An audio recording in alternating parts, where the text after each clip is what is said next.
Der William und Catherine Booth sind 1829 in England geboren. In einem England, das sich mitten in der industriellen Revolution befunden hat. Auf der einen Seite Aufbruch, technischer Fortschritt und schier unbegrenzte Möglichkeiten.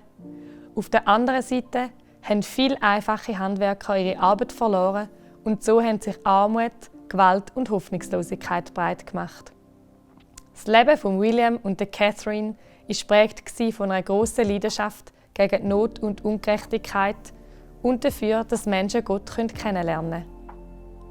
Schon ganz am Anfang war es William ein grosses Anliegen, die gute Nachricht vom Evangelium mit Menschen zu teilen. Sei das als Strassenprediger in London oder auf seinen vielen Evangelisationsreisen in England, wo sich mal in 18 Monaten 7000 Menschen für ihr Leben mit Jesus entschieden haben.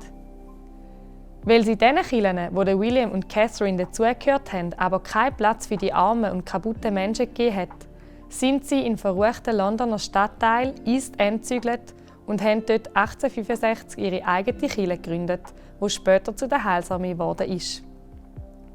Immer wieder sind sie parat, auch unkonventionelle Methoden auszuprobieren, um den Menschen von Gott zu erzählen. So sind sie zum Beispiel auf die Idee gekommen, neue christliche Texte zu bekannten Kneipenliedern zu schreiben und die mit ihren eigenen Blaskapellen zu spielen.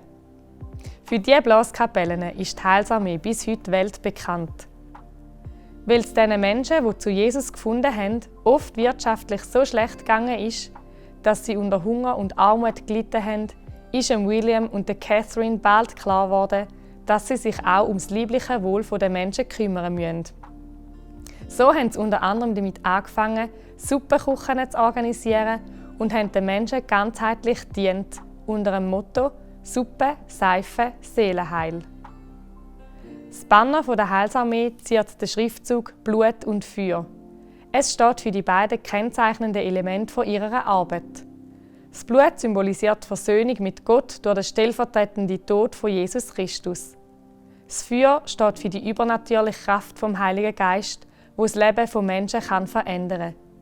Wie das William und Catherine tausendfach miterleben können.